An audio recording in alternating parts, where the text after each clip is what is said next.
Welcome to Killarney International Raceway for round 2 of the South African Endurance Championship Series. It's the Mopar sponsored event, but this time out we also get Campos Transport on board for the 400. The Campos Transport 400 here at Killarney, and big crowds coming out to be part and parcel of this day's racing.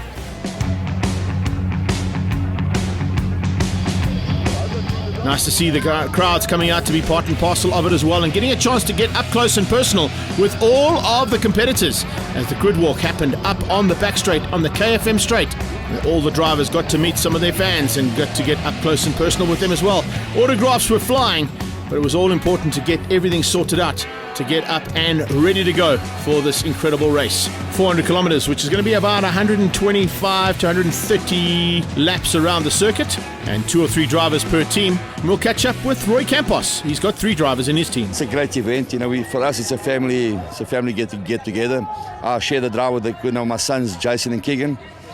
Last night, Jason we are trying to get pole position. He battled a little bit against Skrabanti. Franco's car pipped us by 0.01 of a second, so it's nice competition. So we're looking forward to the race. Mark Larth's car will be piloted by a couple of local boys. Mark Lauf unfortunately fell ill. He ran the Sports and GT race with us, and he got out of the car and he was quite ill.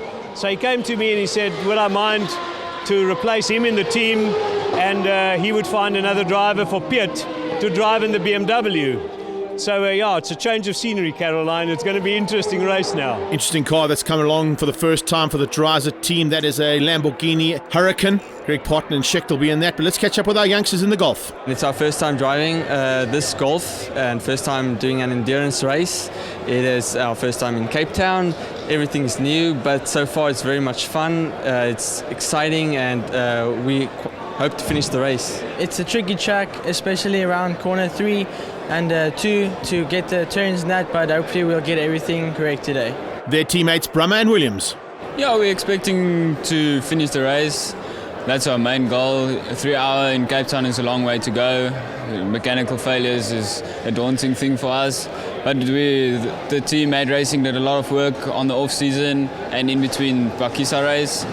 So we think the car will be fine, and we'll do the whole 3-hour and hopefully win the race. Well, Bachelor Motorsport have got a little interesting entry that they're going to have here. They've brought on along a couple of cars, and the most important one, of course, is going to be the College of Cape Town, who are coming out here to help out with a couple of the pre-event and during the event as well. So a little bit of a student mentorship being put together here by Mike Schmidt. The students are here as part of a mentorship program which we've put together. The mentorship program is funded by the MASITA, which is the Manufacturing, Engineering and Related Services SETA. We're working through the TVET colleges around the country. So each province we go to race, we spend a day talking to the kids about motorsport engineering. On race weekend, like this weekend, we take their top 5 students and we apprentice them to the team for the weekend. They effectively become our crew. So they are mentored by my regular crew. We spend the weekend talking to them, training them, and hopefully this afternoon you'll see, if not all of them, but most of them actually involved in the pit stop during the central part of the race. Yeah. Ferrari's involved, 458, brand new car there from the GT Club Sports stable. Dane Angel and Marcel Angel will be piloting that machine, and we've already seen the Lamborghini. So prancing horses and some bulls going to be fighting hard here in this race, but it's going to be really all about what you can do in endurance racing. It's all about tactics. There's got to be some kind of strategy involved, because otherwise, if you go hard too quickly, unfortunately, it will be costly, because there's a long time in the saddle. 120 odd laps to be done, and these guys and girls are going to be fighting hard for the next couple of laps. One of the front runners is certainly going to be the Dreiser Environmental Lamborghini Huracan, and we caught up with one of the pilots there, Jackie Schechter. I'm quite nervous with anticipation, because the first time we do endurance racing, first time in the Lamborghini Huracan, and first time racing it that. So they're not to look forward to not of unexpected things. So we just gotta have a good time, learn what we need to do, and make sure we can get to the finish. We're just going to set the pace early and keep to that pace. We're going for index, and then we're hoping the front boys fall out. With all their high power and that, we hope the engines break so that we can overtake them and maybe get a podium like we did last year.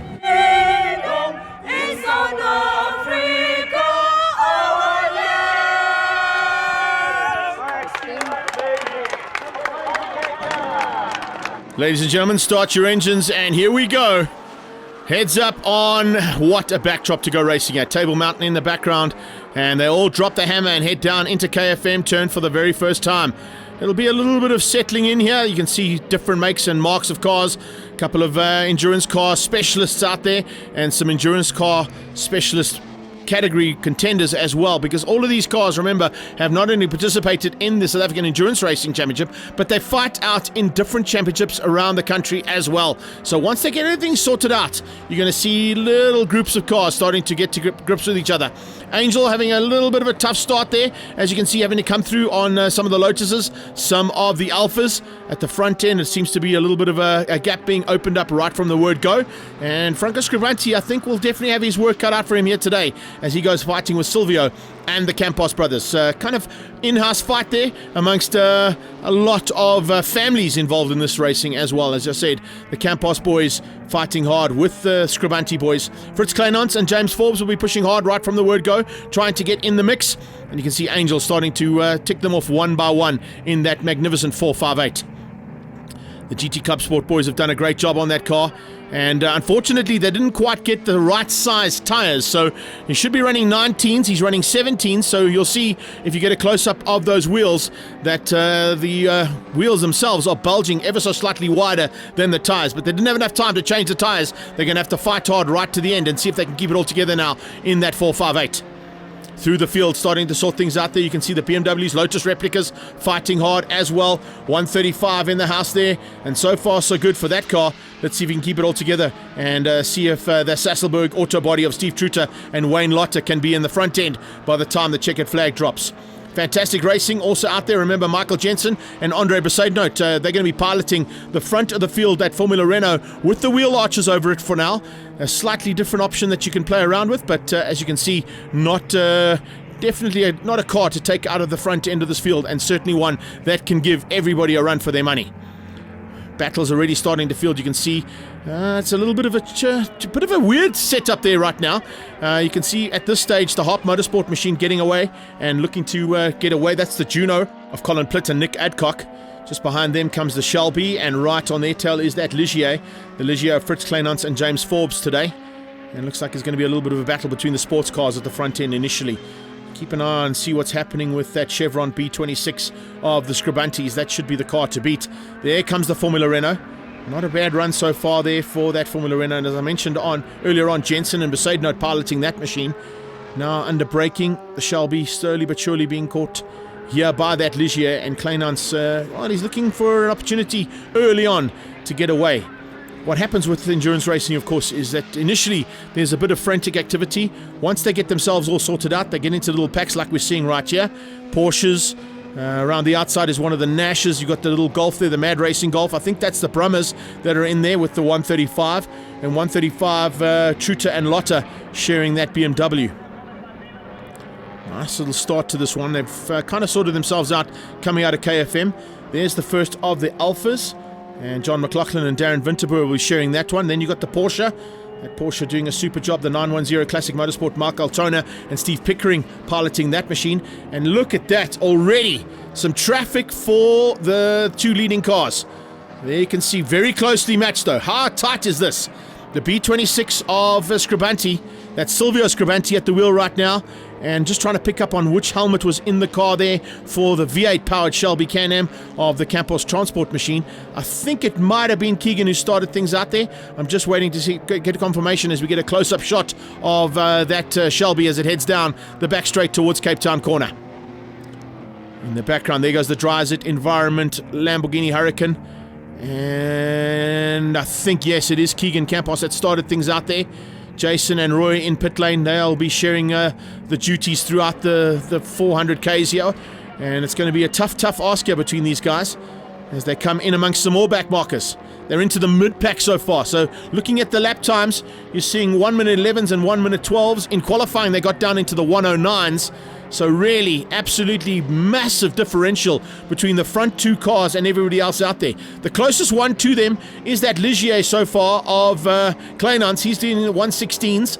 And Greg Parton also into the 112s in the Lamborghini. So those are kind of the top lap times so far out of this category. But how tight is it? Those two sports cars are just locked together.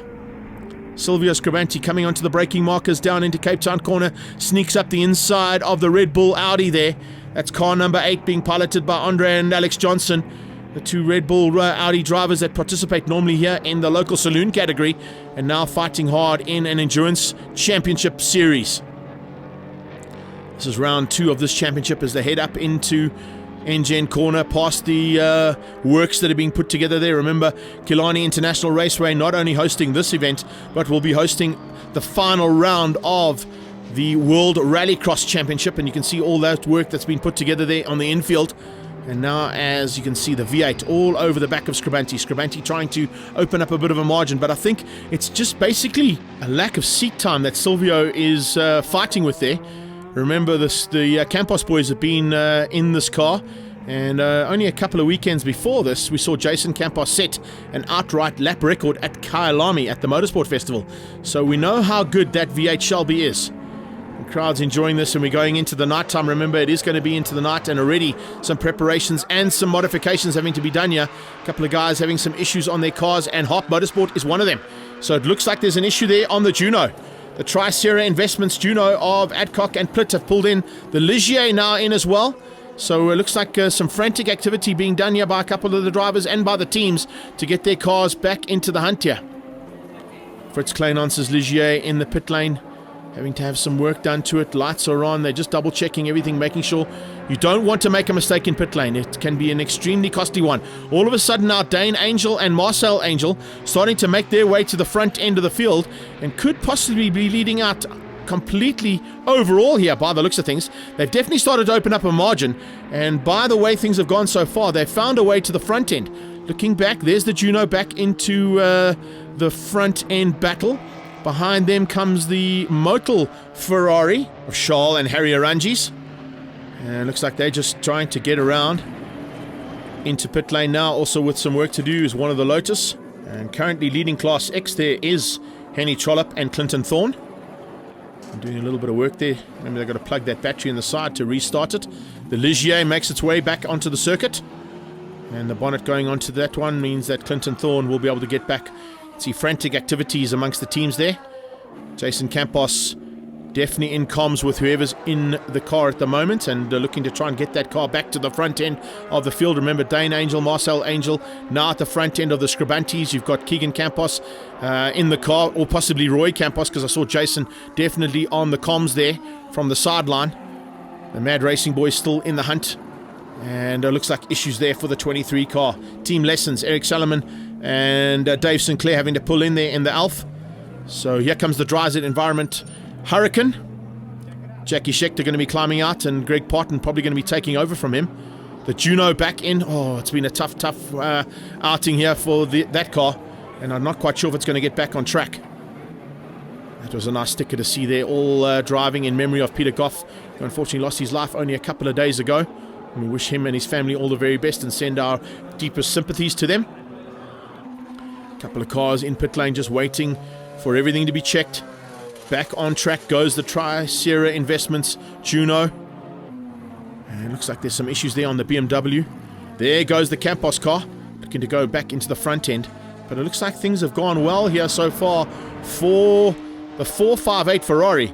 It currently leads out. It's got about 2 or 3 laps ahead of everybody else. So a little bit of a maneuvering happening here, trying to close down on the Angel car. 45 is in the pit lane. And looks like some work to be done there on the fantastic racing of Veria and Jardine. Wayne Jardine, Mike Veria sharing that machine. Going from the dusk into the dark is a bit difficult because the track changes to totally different. I think if I had gone straight into dark, it would be a lot better, but it was good. We've got a little bit of a problem with the gearbox. It's slipping out of gear in third gear, but otherwise the car's going well. Yeah, it was good. No problems. Car was going well. Economy seems pretty good. Car's handling. Tyres are looking after themselves. So, yeah, we're feeling good. Visibility is a huge problem for us. We've just got the funny lights now. So, here we go. Time for some yellow lenses on those visors to make sure that you can see well at night. Problems here for the 4 car. I lost the right mirror like on lap 3, so I got no visibility on the right side of the car at all. That made it really, really tough. A little bit of issue with the throttle sticking open as well, so that had to be managed. And then going into turn one of these faster cars, much quicker, could have overtaken me on the next straight, but decided to try and be a hero and just forced me off the road. So we've done some damage to the car. The guys brought it in, they fixed it, it's gone back out again. Fingers crossed we'll run to the end now, yeah. A little bit of work to do now for the Scribantes. Let's see what Franco's got in mind as they get into the closing stages. I think it's a bit early to be ecstatic, but yeah, at least my job's done. I've done the best I can do. Cars in the front. I see Campos seem to have a few problems, who's our main rival. Not that I'm happy about that, but I mean, it's the car's going well, team's performing great pit stop. My cousin must just bring it home now. All right, up they go onto the circuit to resume the last part of this Campos Transport 400. Round 2 here of the South African Endurance Championship. And as you can see, light is now a big factor. Hopefully got some decent lights on the front end of your car. Let's find out how it's going in the Formula Renault. It's a bit tough out there, it's very dark.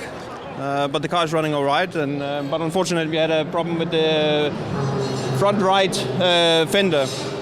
One of the brackets broke off and we just come in to change it now. So we changed the driver now as well to Andre.